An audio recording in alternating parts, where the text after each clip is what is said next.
제단이라는 것 자체, 성막이라는 것 자체가 하늘의 모형입니다. 여러분, 그러니까 사실 한 번만 더 생각을 해보면 번제단, 물두멍, 분향단, 떡상, 등단, 등대, 그다음에 지성소 어디 있었단 얘기예요? 하늘에 있었단 얘기죠. 같이 읽어볼까요? 이 모든 것을 내가 이 산에서 너에게 보여준 모양 그대로 만들도록 하여라. 그러니까 하나님은 갖고 계신 거예요. 원형은 하늘에 있어요. 그걸 봤어요. 보고 와서 만드는 거예요. 모세의 성전, 이스라엘 12지파 진중에 있으면서 임마누엘이라고 말씀드렸죠. 성막이 있고 장막 성막이 있으면, 모세의 장막이 있으면 세 지파씩 동서남북으로, 그래서 성막이 움직이면 지파가 같이 움직이죠. 가는 배열, 누가 먼저 가는지, 어떤 지파가 어떤 가족이 고핫, 개물이 누가 무라리가 어떤 걸 성전에 뭘 들고 이동하는지 다 점검이 되어 있죠. 그래서 성전이 가면 그들도 가고, 성전이 멈추면 그들도 멈추는 삶을 시작하죠. 주님과 함께 가는 삶. 임마누엘을 38년 동안 경험하죠. 시내산까지 1년, 시내산에서 또 1년, 나머지 38년 동안 광야 생활을 그렇게 보내죠. 솔로몬의 성전, 모세의 장막 성전과 비할 바 아닌 너무너무 화려하고 엄위하고 위용을 자랑하는 성전이지만 그 성전의 핵심은 그 아름다움에 있지 않다라고 말씀을 해주셨죠.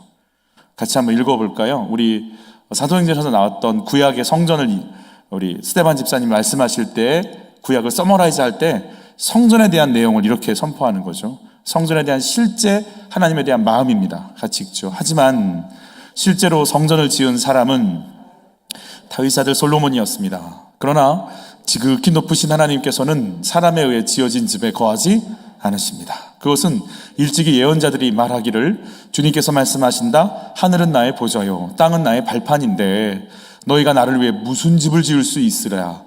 내가 들어가 쉴 수 있는 곳이 어디에 있으랴?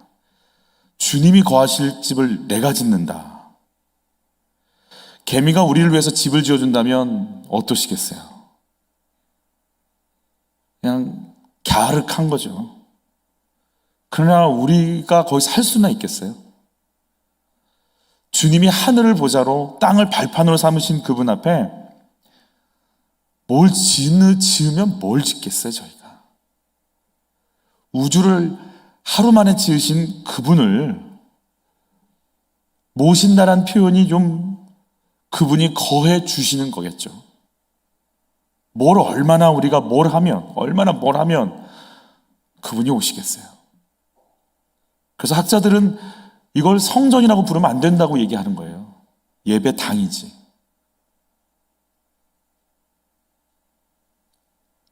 진짜 성전에 대해서는 주님이 이렇게 얘기해 주시죠. 요한복음에 같이 읽죠. 그러나 예수는 성전된 자기 육체를 가리켜 말씀하신 것이다.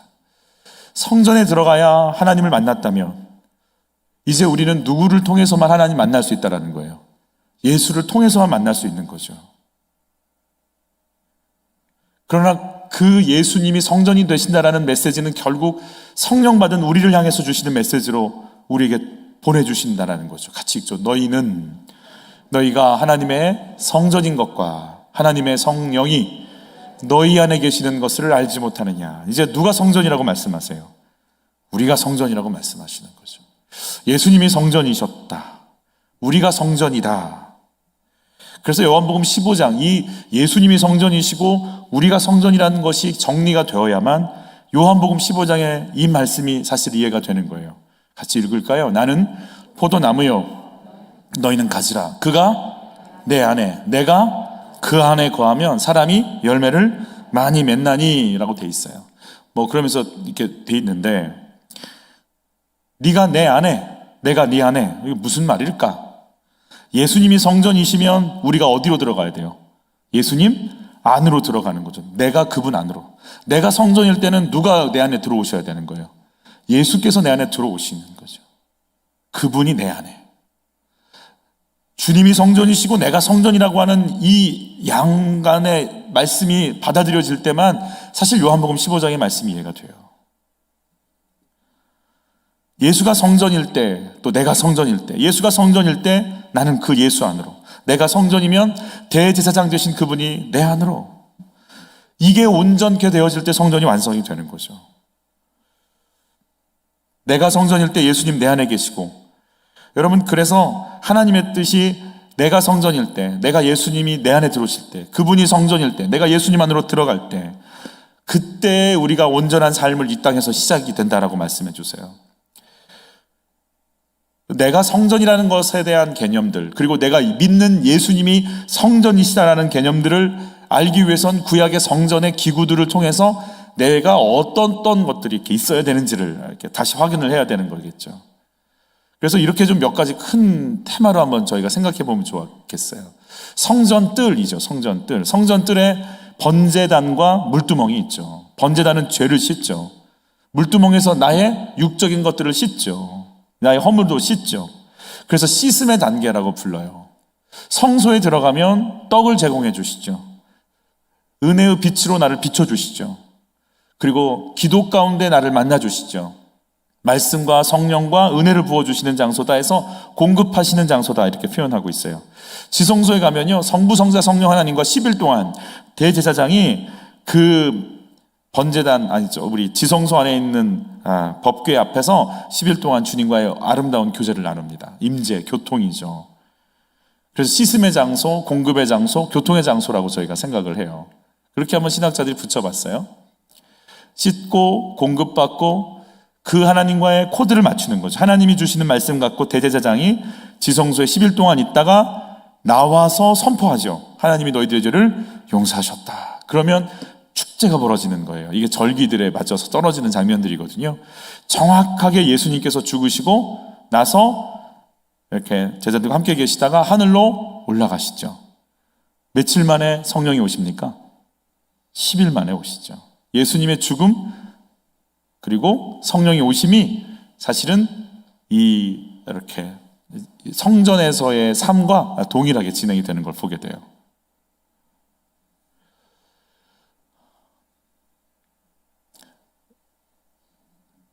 성소 앞에서 첫 번째 저희가 번제단에 대해서 공부를 했어요.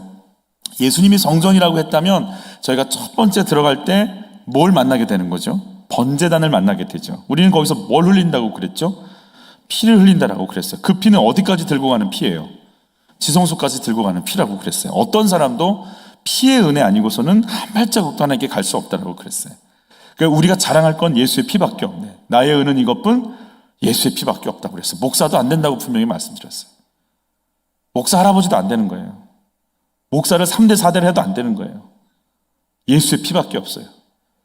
레위 지파는 대대로 아론의 지파예요. 30대 40대예요.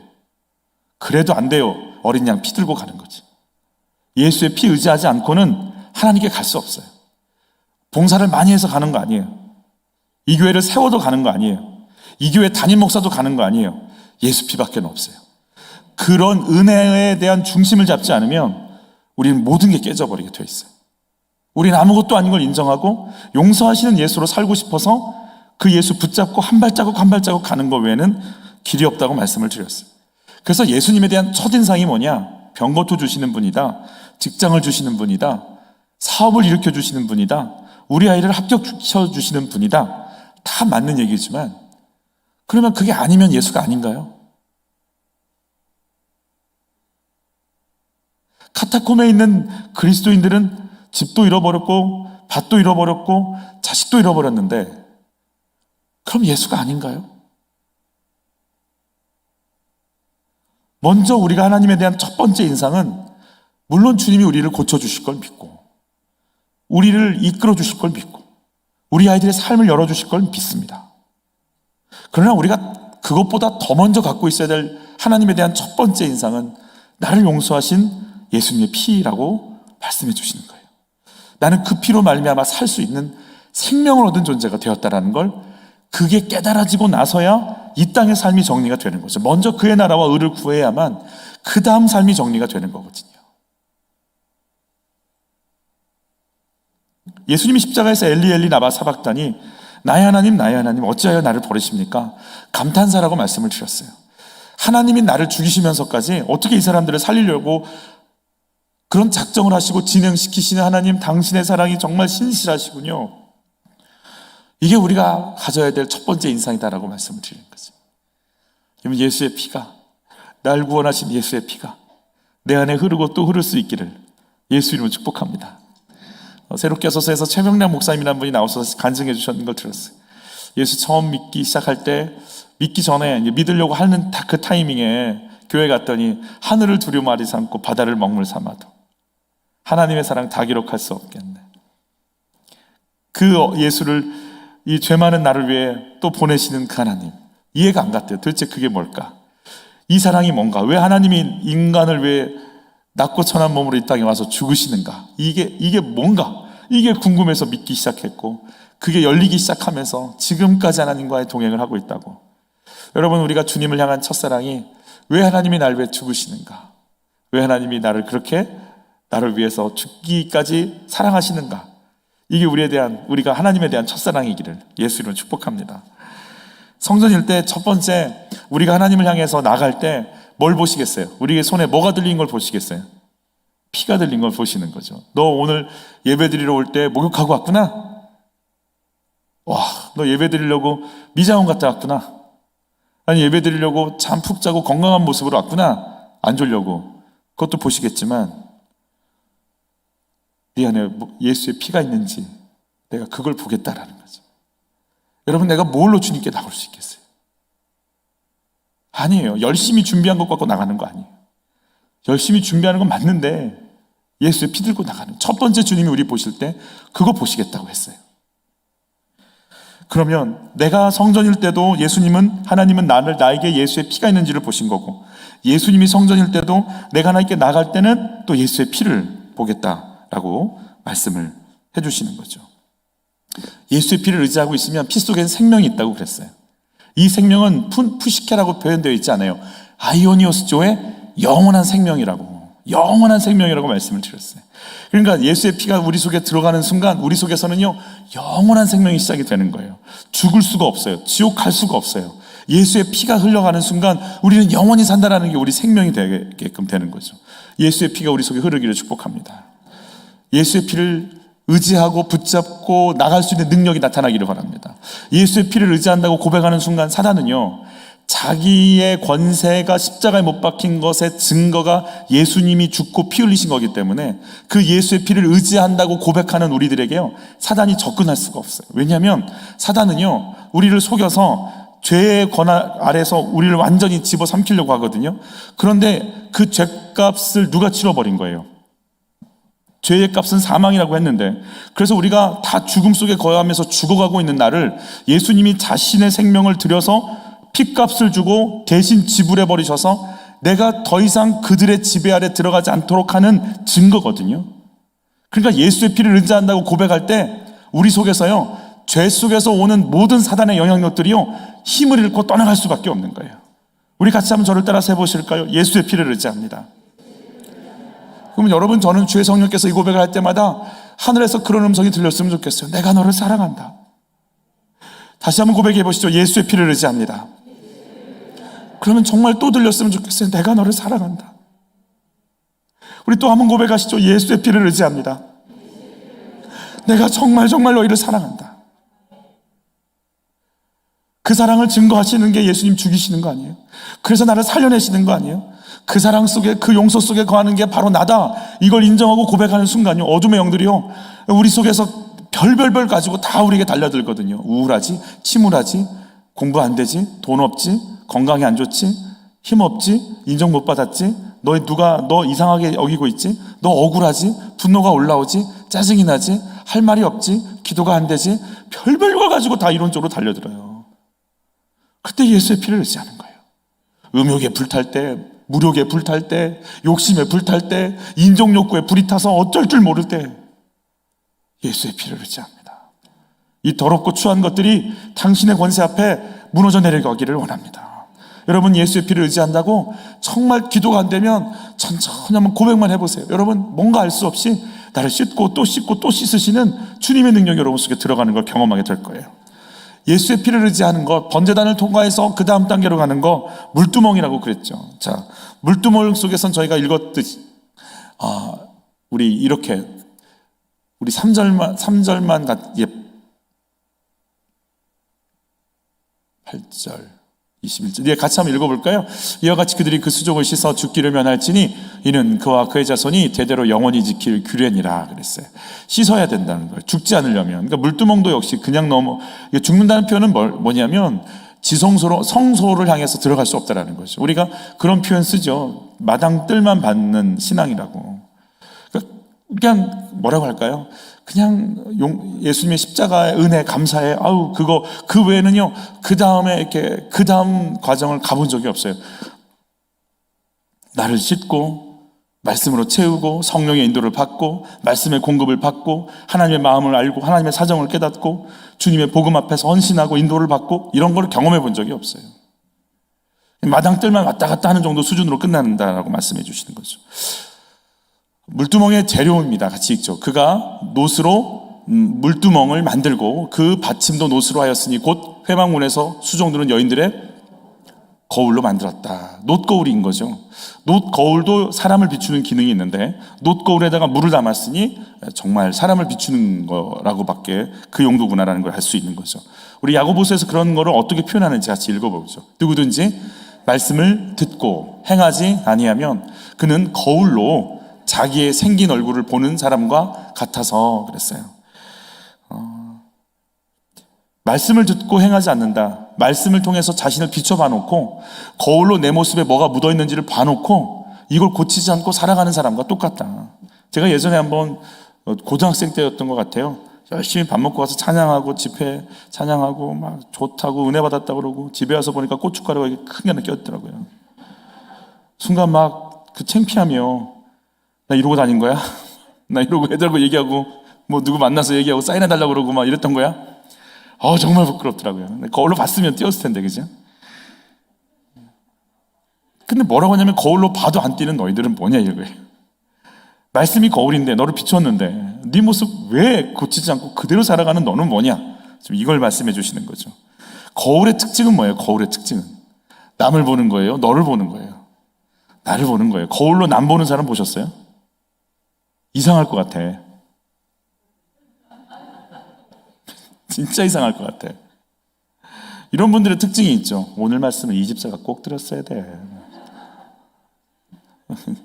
오늘 새벽만 큐티가 에베소서 5장이었어요. 아내들이요, 남편들이요. 그럼 아내들은 남편들 얘기할 때 당신 좀 들어, 절 좀 들어 이러고 남편들은 들었지? 이러고 절대 남에게 비추지 나에게 비추지 않아요. 나를 비추는 게 말씀이거든요. 말씀의 권세예요. 근데 이걸 잘못 쓰기 시작하면 큰일 나는 거죠. 내가 나를 보겠다라고 결단하는 거죠. 같이 한번 고백해 보시죠. 주의 말씀을 통해 나를 비추겠습니다. 그럼 나를 보기로 결단했다는 건 뭐냐면 남을 안 보기로 결단했다는 거죠. 왜냐하면 남이 짓는 죄를 나도 지금 짓고 있을 수밖에 없는 상황인데 나나 씻어야지. 고춧가루 여기 묻어가지고 돌아다니는데 나나 뛰지. 남 쳐다보니라고 바쁘면 그게 뭐가 되겠어요? 너나 잘해. 그 유명한 몇 절에 나온지 모르겠어요. 너나 잘해. 저도 이제 그걸 찾고 있어요. 몇 절에 나오는지 아직 못 찾았는데 마귀가 우는 사자처럼 삼킬 자를 찾는다고 그랬거든요. 마귀는 정죄하는 자, 고소하는 자, 참소하는 자예요. 그냥 남의 죄를 보기를 원하는 것은 곧 누구의 경향과 똑같은 거예요. 마귀예요. 그러니까 마귀에 물리면 좀비 바이러스에 물리면 좀비가 돼요. 마귀에게 물리면 마귀 바이러스에 전염이 돼서 말씀 갖고 누구를 들이댈까요? 너를 들이대요. 무서울 만큼 말씀 갖고 사람을 쫓기 시작하는데요. 나를 비추질 않아요. 이게 마귀에게 물린 특징이에요. 내가 가슴을 쳐야 되는데 남 회개시키느라고 바빠요. 목회자들이 짓는 죄죠. 너나 잘하세요. 말씀 전하면 깨끗한 줄 알아요. 배고픈 사자가 먹이를 찾듯이 우리를 물어버려요. 그러면 나를 봐야 되는데 너를 보게끔 만드는 성향으로 남의 죄를 보는 마귀의 종이 돼서 서로 정죄하기 바쁜 거예요. 나를 정죄하기 시작하면 내가 예수 만나요. 살 수가 없으니까. 살려달라고 예수님께 가겠고, 내가 그 예수를 경험하고 예수의 생명으로 거듭날 텐데 너를 정죄하는 순간 다 죽는 거예요. 장로님, 권사님, 어떤 집사님도 여러분 그래서 정죄를 하기를 원하지 살리려고 하지 않습니다.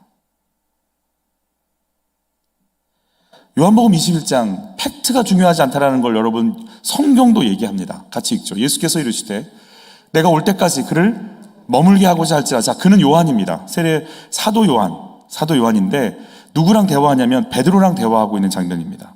베드로가 정말 대단한 인물입니다. 네가 날 사랑하느냐? 주여 그러하나이다. 네가 날 사랑하느냐? 주여 그러하나이다.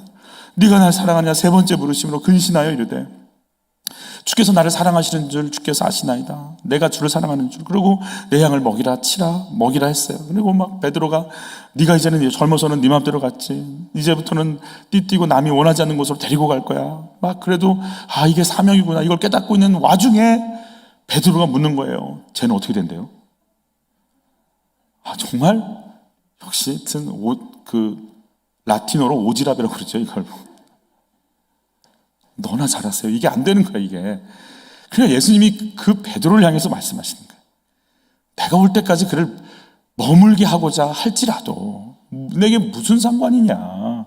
너는 나를 따라라. 너나 따라와. 남들이 따르고 안 따르는 거 그거 걱정하지 마. 네가 날 따라와. 지금 네가. 자, 이 말씀이 형제에게 나가서 그 제자는 죽지 아니하겠다 하였으나 예수의 말씀은 그가 죽지 않겠다 하신 것이 아니라 내가 올 때까지 그를 머물게 하고자 할지라도 내게 무슨 상관이냐 하신 것이로라. 이게 지금 요한복음의 마지막 엔딩 장면이에요. 얼마나 교회가 말이 많으면 요한복음, 독수리복음, 하나님으로 오신 예수님을 상징하는 그 요한복음이 쓰여지는 마지막 엔딩이 그가 그렇게 말씀하신 것이 아니라 팩트는 그가 내가 올 때까지 내버려 둘지라도 넌 나 따라오는데 뭐라고 포장해서 나가버렸어요? 안 죽는데. 요한은 안 죽는데. 얼마나 말이 많은지, 얼마나 남 얘기하기 좋아하는지, 그리고 그 이야기가 진짜인지 알아보려고 하지도 않아요. 말만 많아지는 거예요. 걔가 그랬는데, 예수님이 그랬다는데, 요한은 안 죽는다는데. 예수님을 축복해요. 예수 따라가세요. 소문 따라가지 마세요. 말씀 따라가세요. 제발 교회에 일 있으면 저한테 좀 물어보세요. 놀렐루야. 숫장사 얘기를 가끔씩 했어요. 숫장사가 수술 팔고 나무를 팔아서 그 수술 팔아서 오는데 장터에서 거울이라는 걸 파니까 몰랐어요. 그게 거울인지. 처음 봤어요. 사람들이 신기해가지고 있길래 얼마라고 나도 하나 줘보라고 사가지고 왔어요. 별로 비싸지 않아서. 그럼 봤더니 그 속에 누가 있냐면 얼굴이 시커먼데 아주 친근감 있는 한 녀석이 들어있는 거예요. 너 누구야? 그랬더니 걔도 너 누구야? 그러는 거예요. 자식 이런 친구를 얻었다. 그리고 이 녀석을 가지고 왔어요. 집으로 와가지고 아내는 밥을 챙겨오고 남편은 이 녀석 어디 안 갔겠지 싶어서 보따리에서 또 거울을 꺼내서 봤더니 아직 안 가고 있는 거예요. 너무 좋은 거예요. 얘기 나누다가 근데 아내가 들어보니까 남편이 혼자 중얼거리는 거예요. 이상하다. 문틈을 봤더니 누구랑 얘기를 해요. 누구지? 그리고 남편은 숨겨놓고 나무를 하러 또 올라갔어요. 아내가 이제 보찜을 뒤져봤어요. 도대체 누구랑 얘기했는가 봤더니 여자예요. 이런 너 하나 믿고 내가 산에 올라와 살고 있는데 여자를 데리고 와? 대판 가서 이제 나무하는 곳에 가서 논쟁을 벌이는 거야. 너 여자를 데리고 와. 무슨 여자를 데리고 왔어? 남자를 데리고 왔지. 보라고. 남자가 보니까 남자예요. 봐, 남자잖아. 여자가 보니까 자기 보니까 또 여자인 거예요. 뭔 남자 여자지.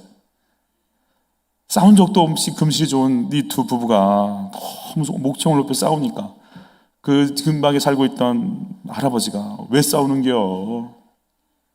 바람이 났다는 거예요. 줘봐. 남자 아니요. 여자도 아니요. 알아보시오. 말씀은 나에게 비추면 나만 보이는 거예요. 여자는 여자가 보이고 남자는 남자가 보이는 거예요. 내 모습 실체가 그대로 드러나는 게 말씀이에요. 여러분, 주의 말씀이 나에게 비춰줘야 돼요. 제발. 그래서 그 말씀이 내게 소화가 돼서 그 말씀대로 살아가는 나의 삶의 모습을 통해서 예수가 드러나는 거지, 다른 거 아니에요. 가르치는 사람들의 실수하는 거. 저의 실수가 여기 나오는 거죠. 나는 안 고치고 열심히 설교만 하는 거죠. 물두멍에서 손을 씻을 때 철저하게 내가 씻는 겁니다. 여러분 기억하십시오. 예수님이 십자가에서 죽으셨다고 내 죄가 다 씻겨지느냐? 따라서 하시죠. 주님이 하시는 일이 있고 내가 하는 일이 있습니다. 물두멍이 아무리 물두멍을 갖다 놔도 씻는 건 누가 해야 돼요? 내가 해야 돼요. 말씀에 비춰서 아이고 이런 내 죄를 고백하고 내가 이런 모습이 있네? 그럼 나를 공개하면서 씻는 건 누가? 내가 해야 돼요. 내가 해야 돼요. 여러분 십자가에서 죽으셨어요. 예수님 십자가에서 온 인류를 위해 세상 죄 짊어지고 죽으셨어요. 그러나 그 십자가 고백하고 나에게 가지고 와서 예수의 피를 의지하고 내가 그분을 받아들이고 인정한다고 신앙을 고백하는 건 누가 해야 돼요? 내가 해야 돼요. 김정은이를 위해서도 예수님 죽으셨어요. 그럼 죽으시면 뭐예요? 김정은이가 그걸 받아들여야지. 홍해 주님이 가르셨어요. 그럼 뭐 해야 돼요? 이제 통과해야죠. 내가 걸어가야죠. 피 흘리셨다면 이제 모든 게 다 끝난 게 아니고 이제 그 피를 내게 적용하는 단계가 남은 거예요. 물두멍은 그냥 있는 거 아니에요. 봤으면 날 뭐 하는 거예요? 씻기 시작하는 거죠. 여러분 물두멍에서 나를 비추듯이 뭐가 나를 비출 수 있겠어요? 주의 말씀이 여러분을 비춰야 되는 거예요. 번제단은요 중생, 그러니까 칭의라고 표현하죠. 예수 피 의지하고 가면 유월절 때, 여러분 출애굽기 유월절 때 뭐가 바뀐다고 말씀을 배웠어요?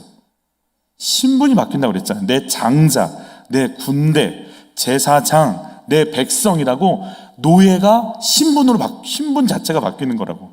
신분이 바뀌는 건 한 번 일회성이에요. 한 번 하면 되는 거예요. 그런데 여러분 그걸 우리가 칭의라고 부르는 거죠. 칭의, justification이라고. 일회성이고 신분의 변화만 이루어지면 되지만 그 다음 변화가 또 있어요. 신분의 변화가 왔으면 그 변화된 자답게 살아가는 성화의 관계, sanctification이라고 하는 단계가 남았어요. 이거는 일회성이 아니고 끊임없는 삶의 연속성 속에서 들어가야 돼요. 6월절은 어린 양의 피로 한 번 변화됐지만 여러분 홍해 사건이 있잖아요. 우리가 홍해 사건을 뭐라고 표현하죠? 세례라고 표현하잖아요. 세례.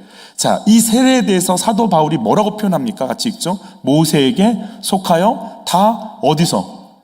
구름과 바다는 뭐겠어요? 홍해죠. 에서 뭘 받았어요?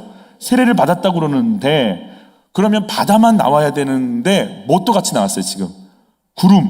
구름은 언제까지 떠 있었어요? 물론 항상 떠 있지만 구름 기둥은 언제까지 떠 있어요? 광야 끝날 때까지. 그래서 세례를 뭘로 보고 있어요 우리가? 광야 생활 전체를 보고 있는 거예요. 세례는 나는 죽고 누가 사는 거예요? 예수가 사는 거예요. 나를 끊임없이 죽고 예수님이 살아서 움직이는 거, 나의 인격은 사라지고 예수의 인격으로 가득 채워지는 삶, 그 삶을 살아가는 것이 광야 생활 전체인 거예요. 거기서 내가 빠지고 예수가 세워지는 삶을 의미하는 거죠. 여러분 그래서 끊임없이 시내산에서부터 본격적인 광야가 시작이 되잖아요. 말씀을 받고 나서 말씀에 비추는 삶이 시작이 돼야 되는 거죠. 말씀이 비춰지는 은혜가 있기를 예수님을 축복해요. 이게 나는 말씀은 안 읽는데 믿음은 좋아요. 그럴 수도 있을지 모르겠어요. 그러니까 누가 전해준 말씀을 갖고 붙잡고 사니까. 그러나 여러분 말씀을 읽지 않으면서 믿음 좋아진다는 건 굉장히 위험한 거예요. 그 믿음이 어디서 근거했는지를 꼭 확인해야 돼요. 어떤 분이 있으면 긍정 에너지가 넘치는 분이 있어요. 난 잘 될 거야. 난 잘할 수 있어.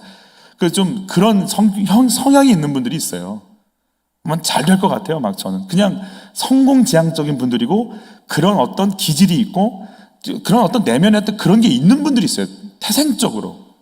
어떤 분들은요 늘 안 될 것 같아. 안 되면 어떡할지 모르겠어요. 막 그냥 오로지 걱정과 근심으로 이렇게 늘 이렇게 우울해하시는 분도 계세요. 성향 자체가 그런 분들이 계셔요. 이걸 우리가 믿음으로 해석하면 안 돼요. 다시 말씀드리지만 저는 어떤 교회에 안수 집사님 중에 엄청 쾌활해서 막 앞에 나가서 레크레이션 인도도 하고 의사 선생님 하여튼 다 해. 결국은 스스로 목숨을 그랬어요. 제가 쾌활하고 유쾌하다고 해서 생명력이 넘치는 것이 아님을 그런 게 좀 생각이 들더라고요. 물론 이렇게 늘 이렇게 우울해 있으라는 말은 아니에요. 여러분, 믿음이 뭔지는 분별하셔야 돼요. 기질 아니에요. 내 성향 아니에요. 주의 말씀이에요. 뭘 회개하는 거예요? 말씀 앞에서 나를 보고 회개하는 거예요. 그래서 말씀을 읽지 않는데 믿음이 좋다. 전해준 메시지가 귓전에 울려서 살아가기 때문에 좋을 수도 있겠지만 엄격히 말하면 아닐 확률이 굉장히 높아요. 그래서 여러분, 율법에 의해서, 말씀에 의해서 회개하는 건데 도대체 어떻게 회개를 하는 거죠? 내 양심으로 회개하는 거예요, 내 양심. 여러분, 저는 어떤 지적도 받냐면 하나님께서 정하신 죄, 그리고 하나님께서 이건 아니라고 한 것에 대해서 회개해야 되는데 제가 너무 눌린다라는 거예요. 저는 좀 눌리는 스타일이거든요. 안 그렇게 보이겠지만 그것도 하나님 기뻐하지 않아요. 하나님이 정죄하지 않은 걸 왜 또 그냥 가지고 와서 너무 많이 또 잘못했다고 하는 분들이 있잖아요. 제가 밀어내서 제가 못나서 그거 하나님이 그렇게 얘기 안 했는데 그냥 어릴 때부터 들어왔던 어떤 그런 피해의식 같은 거, 젖어왔던 거, 이렇게 뭐라고 해서 막 이렇게 힘든 거, 이것까지 다 끄집어 올라와서 그냥 내가 나를 알아서 학대하는 거예요. 그거 주님 기뻐하지 않아요. 그거 사단이 주는 거예요. 왜 내 회개가 그냥 어린 시절의 아픔과 추억 때문에 나오는 회개인 거예요? 아니잖아요. 주님, 여러분, 우리의 회개가 말씀에 있기를 원해요. 그 말씀을 읽지 않으면서 회개한다. 말씀을 읽지 않으면서 내가 간다. 정말 어찌 보면 나로 충만해 있는 상태일 수 있어요. 여러분, 말씀을 읽는 은혜가 있길 바라요. 물두멍에서는 나를 비춘다. 즉 말씀을 통해서 나를 비추는 거죠. 여러분, 구약시대 사람들은 누구죠? 모세에 의해서 전해진 말씀을 믿고 그 말씀 앞에서 자기 죄를 보고 죽어야 되는데 대신 양이 죽어가는 걸 보면서 하나님께 나갔던 사람들이죠. 히브리서 2장 2절 같이 한번 받을까요? 천사들을 통하여 하신 말씀이 견고하게 되어 모든 범죄함과 순종하지 아니함이 공정한 보응을 받았거든. 구약의 메시지를 누가 전한 말씀 메시지로 보냐면 천사들이 전한 메시지로 이렇게 해석을 해줘요. 여러분, 고린도전서 13장, 바울은 이걸 어떤 식으로 연결시켜 말씀하는지 같이 읽죠. 내가 사람의 방언과 천사의 메시지, 말을 할지라도 사랑이 없으면 소리나는 구리와 울리는 꽹과리가 되고 그랬어요. 거룩하다, 거룩하다, 만군의 여호와여. 천사가 주님을 향해서 막 높고 위대하신 주님을 찬양합니다. 그런데 그 거룩하고 거룩하신 주님이 앞에 용서라는 게 없으면 거룩하고 거룩한 주님 때문에 우린 죽습니다. 왜냐하면 안 거룩하니까. 무슨 의미가 있어요? 말씀이 전해졌는데 사랑이 없는데, 용서가 없는데 우리가 어떻게 그걸 받아들이냐고요. 율법은 인간의 내면을 들여다보면 의인은 없나니 하나도 없다로 다 죽어가야 되는 거잖아요. 모세의 율법 앞에 섰을 때 우리가 살 수 있냐고요. 없어요. 우린 다 죽어야 되는 거예요. 그런데 주님이 오셔서 말씀해 주시는 거예요. 예수가 십자가에서 죽었으니 너희 살 길이 열렸다. 그러니까 복음은 뭐냐면 율법 플러스 뭐가 합쳐지는 거냐면 용서가 합쳐지는 순간 복음이 완성이 되는 거예요. 예수님이 오셔서 용서하셨다는 그 용서를 딱 결합시키는 순간 더 이상 우리가 모세의 율법에 죽지 않고 살 길이 열려버리는 거죠. 물어보겠습니다. 모세의 말이 권위가 있습니까? 예수님의 말씀이 권위가 있습니까? 물론 둘 다 권위가 있죠. 그건 천사가 전한 복음이라고 그랬어요. 여러분, 예수님은 직접 오셔서 말씀하고 선포하시는 거 아니에요? 여러분, 이 말씀의 능력이 여러분 속에 들어가시길 축복해요. 그래서 구약에 보면 막 형벌하시는 하나님, 두려운 하나님 이렇게 다가오지만 예수님은 끊임없이 용서하고 용서해 주시는 거 아니겠어요? 예수님께서 첫 번째로 네가 나와 함께 낙원에 있으리라고 하면서 구원해 준 사람은 누구예요? 우편 강도잖아요. 강도마저도 죽어 마땅하다고 법으로도 인정해서 달아놓고 죽이고 있는 이 상황에서도 그 속에서 그를 끄집어다가 구원시키시는 그 용서의 하나님이 내가 믿는 예수 그리스도예요. 나는 너희를 살리겠다 하고 오신 거 아니겠어요? 살리시는 생명의 역사가 지금 나에게 오시는 거예요. 그분 만나면 사는 거예요. 예수 만나고 부딪히면 사는 거예요. 여러분, 내가 성전일 때 누가 내 안에 들어오시는 거예요? 예수가 내 안에 들어오시는 거예요. 대제사장 되시고 희생제물 대신 하나님의 어린 양이신 예수가 내 안에 들어오셔야 되는 거예요. 말씀이신 예수가 내 안에 들어올 때 나는 살아요. 예수님의 말씀의 권위는 살리는 권위예요. 내가 성전일 때 그러면 내 안에 살리시는 생명의 권위가 나에게 들어오면 내 속에서는요, 살리는 능력의 에너지가 나타나게 되어 있는 거예요. 내가 지금 말씀을 제대로 묵상했나 안 했냐, 이걸 알고 싶으세요? 내 안에서 저 사람을 보면 순간 정죄하고 싶은가 살리고 싶은가를 보면 돼요.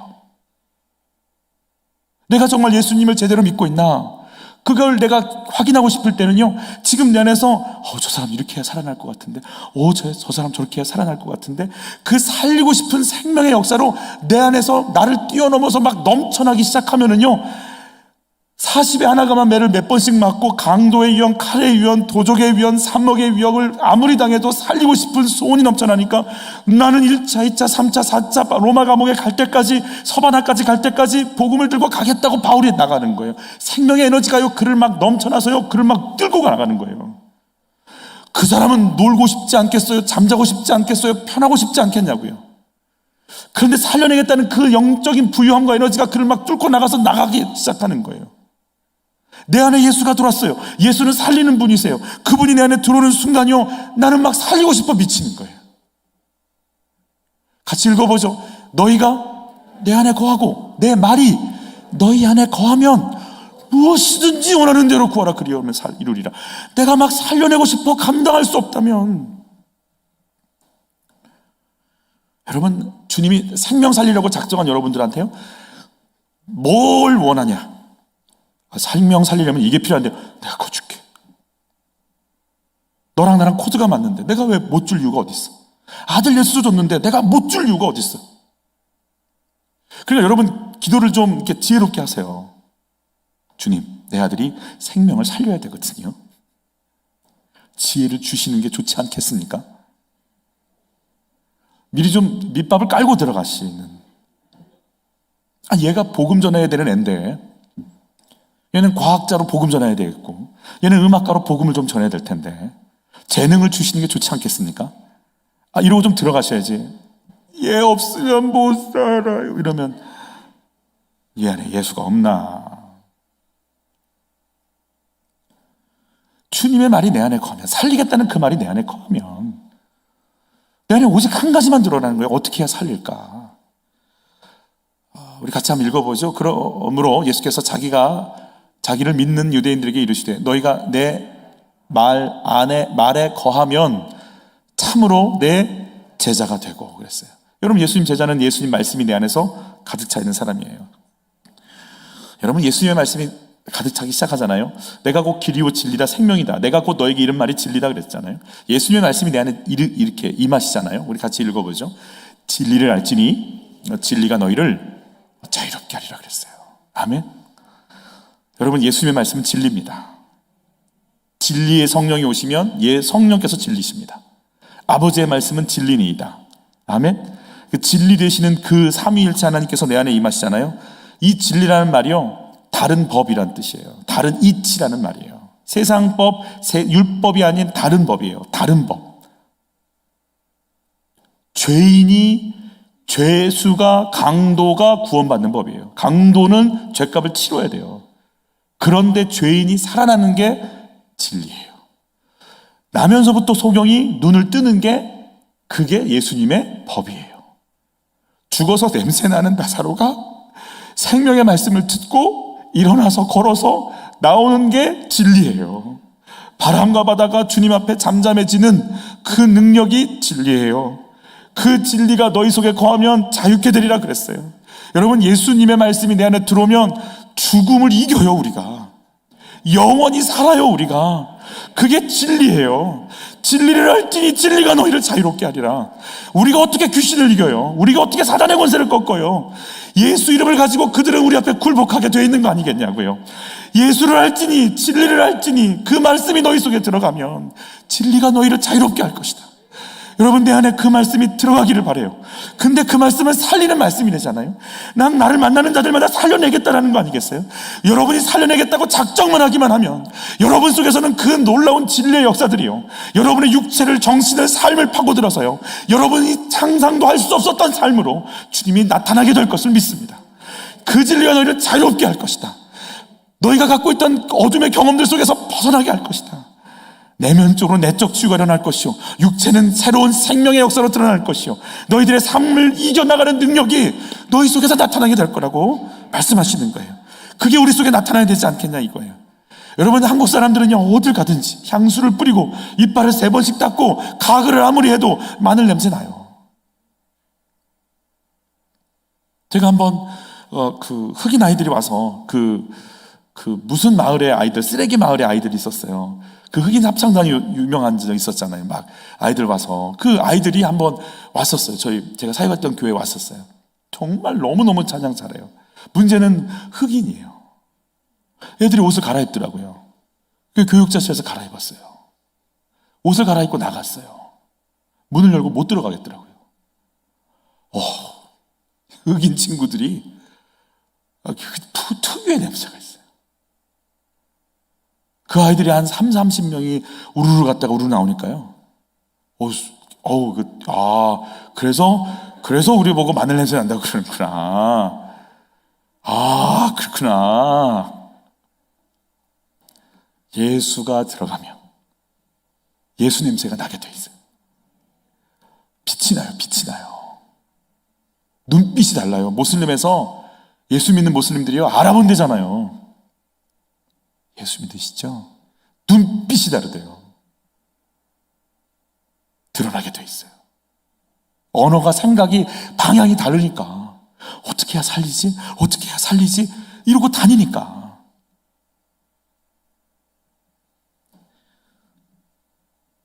여러분, 주의 말씀, 내 속에 그분의 말씀이 들어오면, 그분의 말씀을 비추잖아요. 그게 내 안에 들어오면 내가 회개 속에 살아가는 거예요. 용서 속에 거하는 거예요. 생명 속에 거하는 거예요. 옆에 분과 좀 인사하시오. 당신을 보니까 예수님 보이시네요. 시작. 당신을 보니까 예수님이 보이시네요. 할렐루야. 마지막에 우리 이 말씀이 어떻게 비춰지는지, 에베소서, 오늘 새벽 말씀이었죠. 에베소서 5장 22절로 23절 33절에 있었던 말씀인데, 참 읽어볼게요. 아내들이여 자기 남편에게 뭐 하기를? 복종하기를 주께 하듯 하라 그랬어요. 이건 누가 들어야 될 말씀이에요? 할렐루야. 네. 이거 같이 읽을까요? 남편들아, 아내 사랑하기를 그리스도께서 교회를 사랑하시고 그 교회를 위하여 자신을 주신같이 하라. 아멘. 역시 여자분이 아멘을 해주셨어요. 그 질문이 뭐라고 질문이 나왔냐면, 내 남편은, 내 아내는 이라고 말하기 전에, 여러분, 내가 남편에게 복종의 언어를 사용하고 있는가? 남편한테 어떤 언어를? 복종의 언어를 사용하고 있는가? 여러분 어떠세요? 여러분 언어는? 남편이 뭐라고 하면 뭐라고 반응하세요? 옆에 분한테 한번 말해보세요. 나는 어떻게 얘기하고 있다고? 네. 두 번째, 어떤 질문이었? 그래. 두 번째 질문, 아내에게 사랑의 언어를 사용하고 있는가? 남편들에게 묻습니다. 사랑의 언어를 사용하고 계신가요? 그게 뭐냐고요? 말씀 묵상 하나 읽어드릴게요. 명문대 출신 남편의 학벌과 경제적으로 넉넉한 시댁 환경이 좋아서, 오늘 큐티 말씀 묵상이었어요. 오늘 큐티. 시댁 환경이 좋아서 불신결혼을 했습니다. 남편은 투자한 회사가 망하여서 1년 만에 신용불량자가 되었고 20여 년이 지난 지금도 그 상태입니다. 지금까지 남편에게 생활비를 받아본 적이 없습니다. 살림과 육아는 여자의 몫이며 집안일도 일절 도와주지 않습니다. 흥분하지 마세요. 지금 아직 흥분하기 일러요. 또 계속 나와요. 이 남편의 오히려 일거리를 더 만들어 놓고 나 몰라라 하기 일쑤입니다. 홀로 내 자녀를 돌보고 내 자녀를 낳았어요. 직업도 없으면서 내 자녀를 낳았어요. 생활비를 벌어야 하지만 남편은 이렇게 얘기했다고 그래요. 숨을 가다듬고 들으세요. 조선시대 사람들은 이보다 더한 고생도 했다. 여러분 어떻게 하시겠어요? 이런 남편 어떻게 하시겠어요? 죽여버린다고요? 다 죽어버릴 것 같아요 우리. 그러면서 전혀 미안해하지 않습니다. 그러면서 정작 사업한다고 거의 매일 술을 마시고 다녔고 밤늦게나 새벽녘이 되어서 돌아옵니다. 자신이 장사하는 점포의 공간을 반으로 나누어 본인이 지금 장사하시는 거죠. 절반은 남편의 사무실로 사용하고 있습니다. 한 달에 1,000만 원 가까이 되는 월세와 관리비를 한 번도 낸 적이 없습니다. 남편이 꼭 기생충 같다는 생각이 듭니다.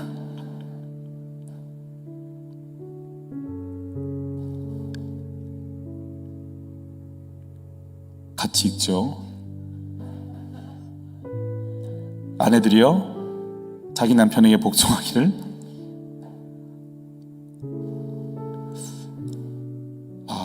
저도 이제 사실 이걸 적어놓고 제가 이 말씀 묵상을 읽어드리면 오늘 기도를 하실 수 있을까? 이런 생각이 좀 들었어요. 억울해서 기도가 안 되실 것 같다는 생각이. 그런데 하나님은 이런 제게 아내들이여 자기 남편에게 복종하기를 주께 하듯 하라. 이는 남편이 아내의 머리됨이 그리스도께서 교회의 머리됨과 같음이니라고 말씀하십니다. 예수님을 모르는 남편이 저를 괴롭게 하는 것보다 주님을 믿는다고 하면서도 불신 결혼을 한 저의 죄가 더 크다는 것이 인정이 될 때는 이 말씀을 적용해야겠다는 마음이 든 적도 있습니다. 하지만 요즘 남편이 해도 너무한다는 생각에 그래도 내가 더 억울하다고 여기고 있음을 고백합니다. 아내로서 남편의 인격이 아니라 질서에 순종할 때 하나님이 우리 가정을 세워주실 텐데 여전히 온 마음으로 아멘이 안 되는 저를 하나님이 불쌍히 여겨주시길 간절히 기도합니다.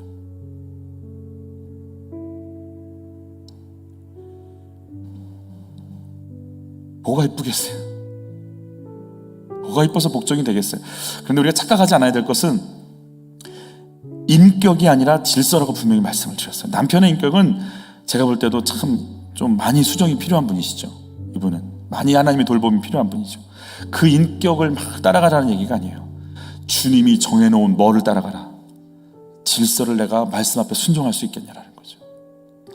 그럴 때 주님이 내 죄는, 이 여인의 죄는 뭐예요? 먼저 뭐 했어요? 이분이 불신 결혼했잖아요. 못 쪼겠어요. 이제 손 씻는 건 누가 해야 된다고요? 내가 해야죠. 말씀 적용하는 건 누가 해야 되는 거예요? 이제 내가 해야죠. 이제 그 길을 가야죠. 근데 그 길 가는 것도 내 열심이에요? 말씀이에요? 말씀이어야죠. 이제 말씀 앞에 이제라도 엎드려야죠. 그러니 복종해야죠.